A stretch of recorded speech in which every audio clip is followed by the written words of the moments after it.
శ్రీవల్లిని ఇబ్బంది పెట్టాడు అంటే దేవరాజన్నయ్య మారలేదు అని అర్థం. అలా ఇబ్బంది పెట్టలేదు అంటే మారాడు అని అర్థం. అదే మనం తెలుసుకోవాలి. అది సరేనండి, ఇవన్నీ జరగాలంటే ముందు దేవరాజు గారు రావాలి కదండి. ఇంకా రాలేదేంటి? కుంకుమార్చన చేయించమని నాగవల్లి గుడికి పంపిస్తానంది. ఈ పాటికే వచ్చేస్తుంటాడు.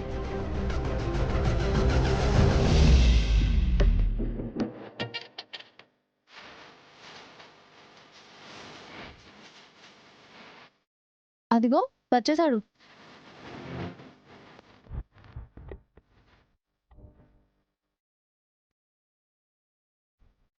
ఆహా, మహాభక్తుడిలాగా ఎలా దండం పెడుతున్నాడో చూడండి.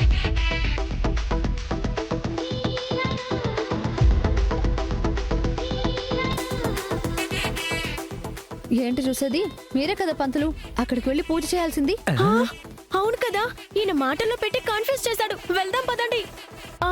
అవును, ఇప్పుడే వెళ్తే అనుమానం వస్తుందేమో.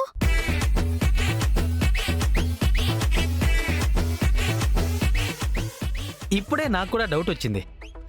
మళ్ళీ ఏంటండి? అక్కడ ఒరిజినల్ పంతులుంటే మా పొజిషన్ ఏంటండి?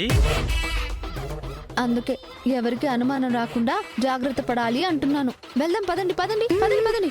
రండి రండి. పదండి పదండి.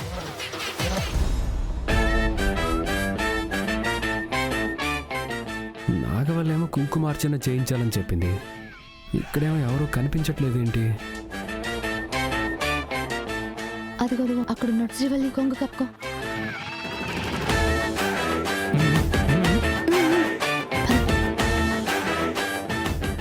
నీ వల్లే ఆలస్యమైంది. జూనియర్ పంతులు లాగే ఉండాలి. సీనియర్ లాగా ఆలోచిస్తే ఇలాగే సమస్యలు వస్తాయి. క్షమించండి గురువు గారు. గుడికి ఎంతో మంది భక్తులు వచ్చి పోతూ ఉంటారు. నా చేతుల మీదుగా పూజ జరిగితే వాళ్ళ కోరికలు సిద్ధిస్తాయని నమ్మకం. అలాంటప్పుడు ఎంత తొందరగా రావాలి? తప్పైపోయింది గురువు గారు. సారీ చెప్పడం గుళ్ళో గంట కొట్టినంత ఈజీ అయిపోయింది నీకు. అర్చనలు అభిషేకాలు చేస్తే తెలుస్తుంది పురోహితం అంటే ఏమిటో. ఇదొక్కటి, తొందరగా రా.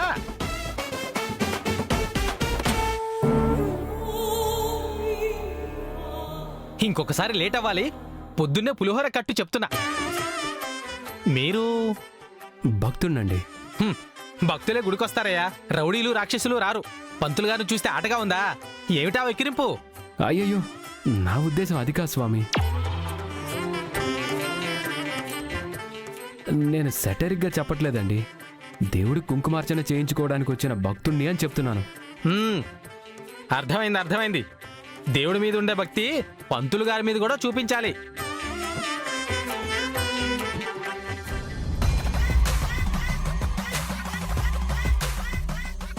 ఏంటయ్యా, మా గురువు గారు అన్నదానికి కోపం వచ్చిందా ఏంటి? ఆయన అంతే, కోపిష్టి. ఇంత పూజ చేసి భక్తుల భారమంతా తానే మోస్తున్నట్టు ఫీలింగ్ ఒకటి. ఏమండి, మీ గురువుగారిని మీరు అలా తిట్టొచ్చా? గురువు అంటే మనకి దారి చూపించేవారు. ఆవేశంలో ఒక మాట అన్నా దాని వెనక మనల్ని ముందుకు తీసుకువెళ్లాలన్న బాధ్యత ఉంటుంది. మరి ఇంతలాగా పరమ భక్తుడు ఎలా అయ్యాడు మా అన్నయ్య? ఇదంతా చూస్తుంటే నిజంగానే దేవాబావ మారిపోయినట్టున్నాడు శివ. లేదంటే అసలు గుడికే రాడు, వచ్చిన దండం పెట్టుకోడు. పంతులు గారు ఎవరైనా చిరాకు పడితే అస్సలు భరించడు. కానీ ఇప్పుడు అన్నీ భరిస్తున్నట్టే ఉన్నాడు. అప్పుడే సర్టిఫికెట్ ఇచ్చేయకు, ఇంకా పరీక్ష పెట్టలేదు. మా గురువు గారిని తక్కువ అంచనా వేయకండి. భక్తుడితో సోది పెట్టేవంట్రా బడుద్దాయి. వచ్చి పూజ ఏర్పాట్లు చూడు. దర్శన భాగ్యం కల్పించమంటారు. గుప్పెడు ప్రసాదం ఇవ్వగలం గాని ఆ భగవంతుని కళ్ళ ముందుకు తీసుకురాగలమా? కళ్ళారా దర్శించే అదృష్టం మనకు తప్ప ఇంకెవరుకుంటుంది? ఏమిటి అలా చూస్తున్నావు? పూజకి ఏర్పాట్లు చేయమని చెప్పాను కదా, వెళ్ళి తగలడు. అలాగే ఈ బడుద్దాయికి ఏం చేయాలో చెప్పి తగలడు. ప్రదక్షిణలు చేసి రండి. సరే అండి.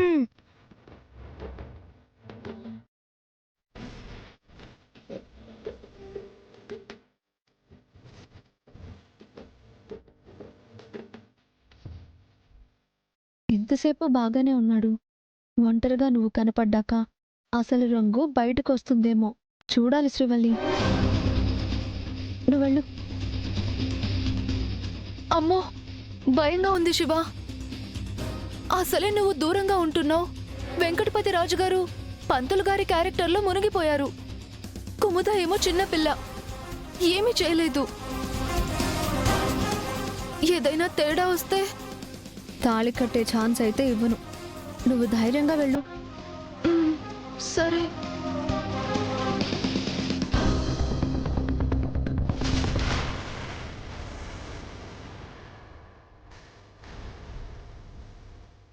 గుళ్ళో భక్తులు కూడా తక్కువగా ఉన్నారు. ఆశీర్వదించాల్సిన పంతులు గారు ఇలా చిరాగ్గా ఉంటే ఎలాగా? నాలాగా మనసు ప్రశాంతంగా పెట్టుకొని వచ్చిపోయే భక్తుల్ని దీవించాలి.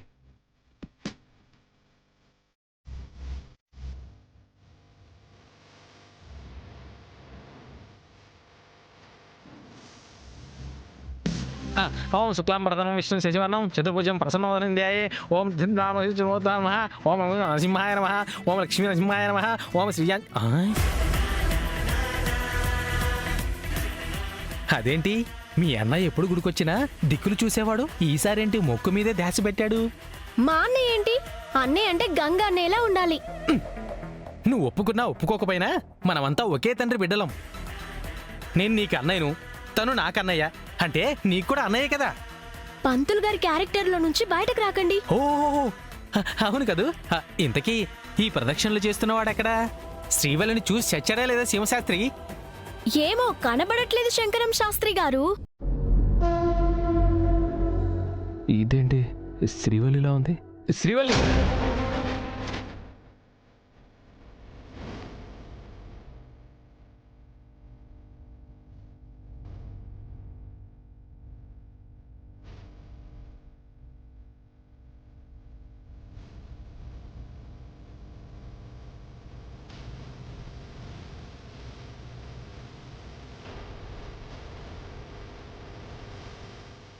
నా పిలుపు వినగానే కంగారు పడిందంటే శ్రీవల్లి అయి ఉంటుంది. పాపం ఒంటరిగా వచ్చినట్టుంది. తప్పుగా ఏమైనా అర్థం చేసుకుని ఉంటుందా? ఒకసారి తనతో మాట్లాడదాం.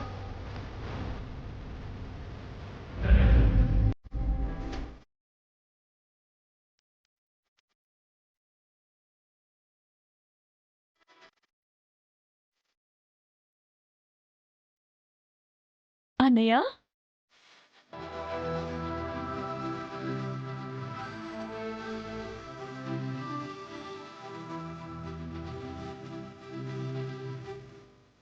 ఎలా ఉన్నావమ్మా? నేను బాగున్నానన్నయ్య. నువ్వెలా ఉన్నావు? బాగున్నానమ్మా. అమృత ఎక్కడా? ఇదిగో.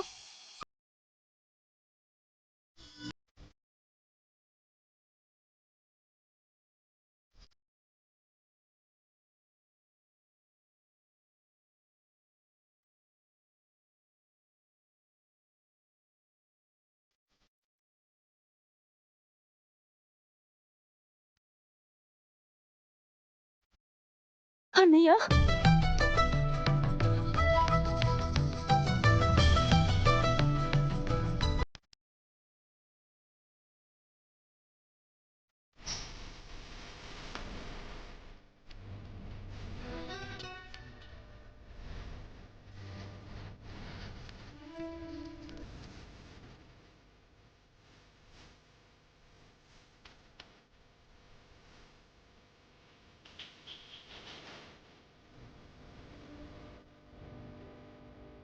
అన్నయ్య అన్నయ్య అని ఒకటే కలవరించావు కదా, వచ్చాడు చూడు మీ అన్నయ్య. అవునత్తయ్య, మా అన్నయ్య మా కోసం వచ్చాడు. అక్క వాళ్ళని కూడా తీసుకురాకపోయావా అన్నయ్య? లేదమ్మా, చాలా రోజులుగా నిన్ను చూడలేదు. ఎలా ఉన్నావో ఏంటోనని కంగారుతో వచ్చేశాను. అయినా ఇంటి దగ్గర అక్క ఉండదన్నయ్యా, గుడికి వెళ్తానని చెప్పింది. గుడికా? అవునన్నయ్య, గుడికొస్తానని మొక్కుకుందంట. కుముదవల్లి నాకేం చెప్పలేదమ్మా. శ్రీవల్లి ఒక్కతే వెళ్తానని చెప్పిందంట కదా గంగా. అదేం నాకు తెలీదు అత్తయ్య. నా చెల్లెలని చూడాలనిపించింది, నేను వచ్చేసా. అమ్మా అమృత, నువ్వు బాగున్నావు కదా? బాగున్నానన్నయ్య. ఏం బాగుండడమో ఏందో ఇంట్లో అడుగు పెట్టిన దగ్గర నుండి అన్నయ్య వాళ్ళు భోంచేసినారో లేదో.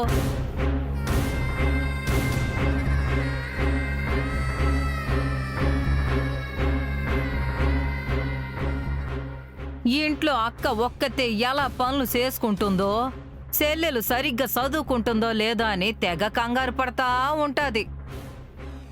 ఆ ఇంటి మీద అంత ఇష్టం పెంచుకున్నప్పుడు నా కొడుకుని ఎందుకు పెళ్లి చేసుకుందంట? మేం ప్రేమించుకున్నాం కాబట్టి.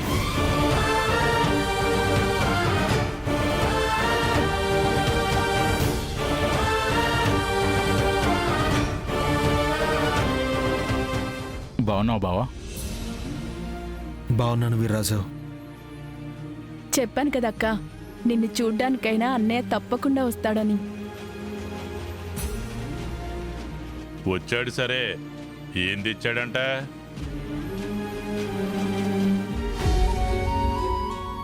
అమ్మా అమృత, ఈ బుట్టలో పూలు పళ్ళు ఉన్నాయమ్మా. నీకు ఇష్టమైన స్వీట్స్ కూడా తెచ్చాను, తీసుకోమ్మా.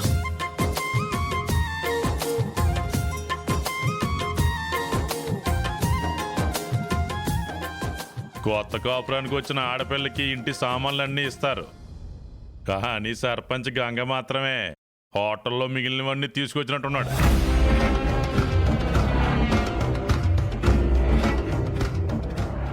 అయ్యో ఎందుకలా అంటున్నారు? ప్రేమతో ఏవైనా తీసుకొచ్చాడు కదా. ఆయన అంతలా ప్రేమగా చూసుకున్నవాడు చెల్లెలను చూడ్డానికి వస్తే చాలు, అవి ఇవి తీసుకురావాలనేసి ఎవరు అడగలేదు. అవునులే వీర్రాజు, కట్నాలే ఇవ్వలేనోడు ఇంకేమెత్తాళ్లే. మీరు కావాలనే మా అన్నయ్యని అవమానించాలని చూస్తున్నారు. ఇద్దరు చెల్లెళ్ళు ఇంట్లో ఉన్నారు, ఇలా 200 ఇస్తే వచ్చే పూలు పళ్ళు తీసుకొస్తే మాకు కూడా అవమానమే కదమ్మా. నా చెల్లికి ఏం అవసరమో తెలుసుకుని ఒక్కొక్కటిగా నేనే తీసుకొని వస్తాను. వాళ్ళేదో అన్నారని నువ్వేం పట్టించుకోద్దు బావా. నువ్వు నోరు మీరా. చూడ్డానికి ఇద్దరు కొడుకులు ఉన్నారు, అక్షంతలేసి కట్నాలు తీసుకునే అదృష్టం ఏ ఒక్క నా కొడుకు ఇవ్వలేదు.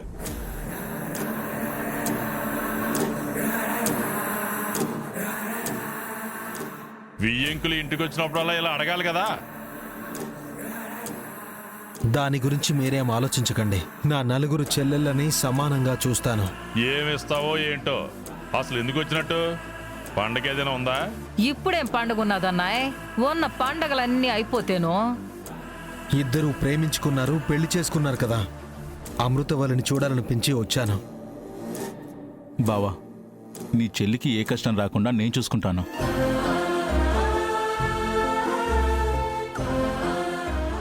ఇలా ఇంటికొచ్చేసి అల్లుళ్ళతో ప్రేమగా మాట్లాడి బొట్ట తీసుకొచ్చి బొట్టలో వేసుకుందామని చూస్తున్నాడేమో. నేను మీతో గొడవ పడ్డానికి రాలేదు, నా చెల్లెళ్ళని చూడ్డానికి మాత్రమే వచ్చాను. నన్ను చూడడానికి నా చెల్లిలే ఇంటికి వచ్చినది కానీ నేనెప్పుడూ అక్కడికి వెళ్ళలేదే.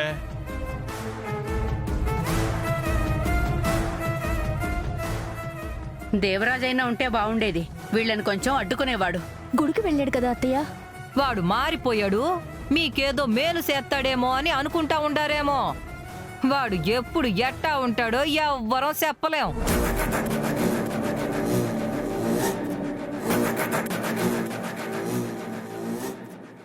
ఊరు సర్పంచ్ అయితే చాలదో, పేరుకు తగ్గట్టుగానే చెల్లెళ్ళ మెడలో నగలో బంగారం కావాలా. సర్పంచ్ అయ్యుంటాడు కదన్నా, జీతం డబ్బులు వచ్చుంటాయి. జీతం డబ్బులతోనే అవి తీసుకుని వచ్చాను. ఇప్పుడు ఏంటంట? మరదే, మాతో చేతులు కలిపితే నెలకి 4,000 వచ్చావు, కాస్త 4 లక్షలు చేయొచ్చు.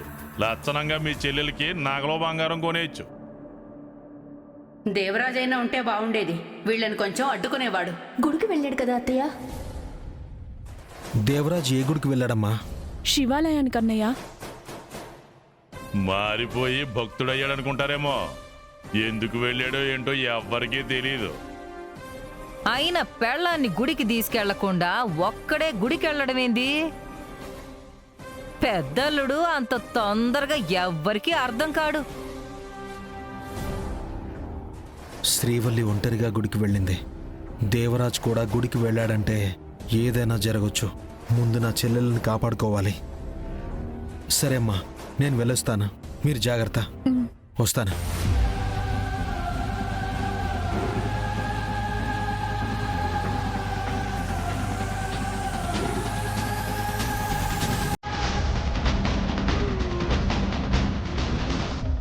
శ్రీవల్లి,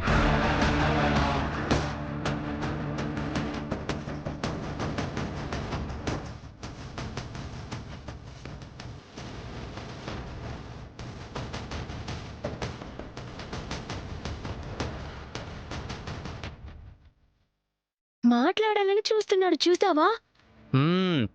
మేకతోలు కప్పుకున్న తోడేలని అర్థం అవుతుంది.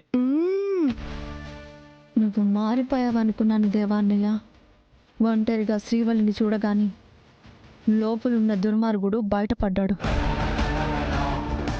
పిలుస్తుంటే పలకమేంటి శ్రీవల్లి? చెప్పండి.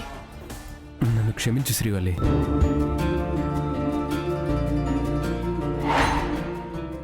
ఎందుకు? ఇన్నాళ్ళకి తెలుసుకున్నాను, ఒక మంచి మనసున్న అమ్మాయిని ఇబ్బంది పెట్టానని.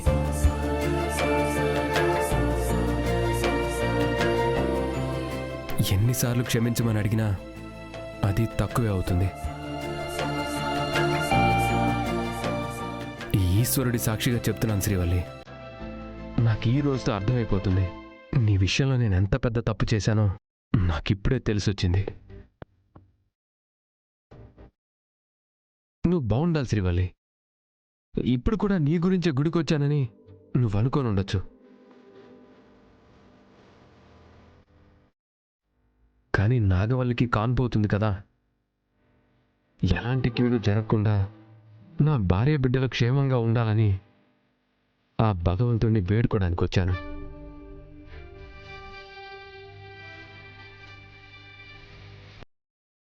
మంచిది. చూసావా, అసలు నాతో మాట్లాడడానికి కూడా నువ్వు ఇబ్బంది పడుతున్నావు అంటే పాపం నిన్ను ఎంత హర్ట్ చేసి ఉంటాను. వెంకటపతిరాజు విషయంలో కూడా నిన్ను అనరాని మాట్లాడినాను.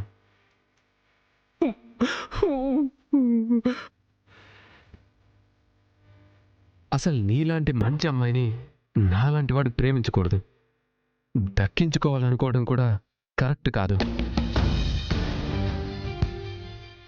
పాపం నాకు నాగవల్లి భారీగా వచ్చేసింది కదా, నాలో కూడా మార్పు వచ్చేసింది. నాకు పాపో బాబో పుడతారు. పిల్లలు పుట్టాక బాధ్యతలు పెరుగుతాయి.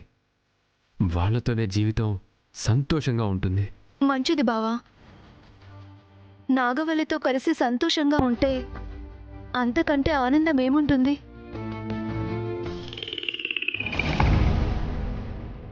దేవుడు మిమ్మల్ని ఎప్పుడు ఇలాగే సంతోషంగా చూడాలని నేను కోరుకుంటున్నాను.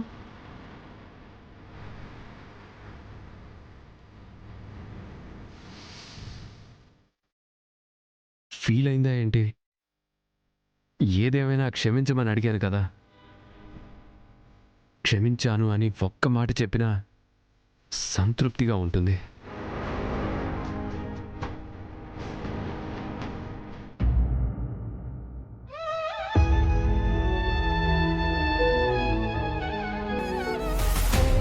నిజంగానే అన్నయ్య స్వాతి ముత్యంలా మారిపోయాడు.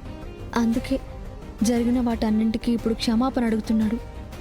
శ్రీవల్లి మెళ్ళో తాళి కట్టాలనేసి తాళి పట్టుకుని పిచ్చిగా ప్రయత్నించిన అన్నయ్య ఈరోజు తన గుళ్ళో ఒంటరిగా ఉన్నా కూడా ఏం చెయ్యట్లేదేంటి?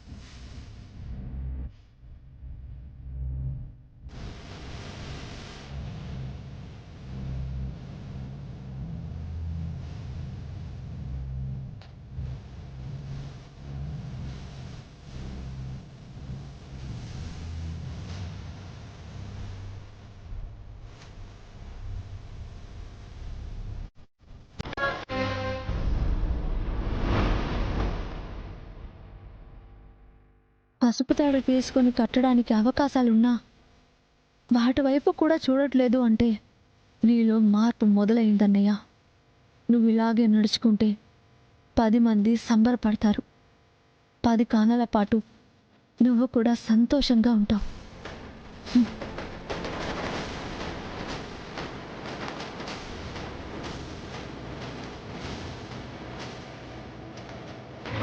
ఒరే శివశాస్త్రి, చెప్పండి శంకర్ శాస్త్రి గారు.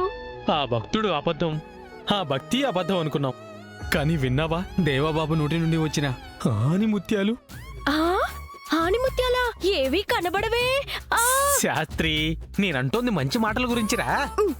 దొంగ వాల్మీకి అయినట్టుగా ఈ మృగం కాస్త మనిషిగా మారినట్టు అనిపిస్తోంది కదూ. ఇది తెలుసుకోవడానికి నేను సీమ శాస్త్రి, నువ్వు శంకర్ శాస్త్రి అయ్యావు.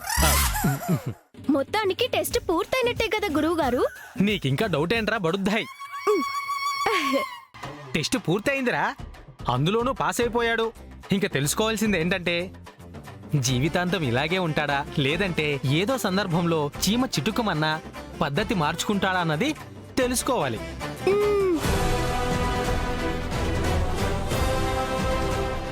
నువ్వు కూడా గుడికొచ్చావా?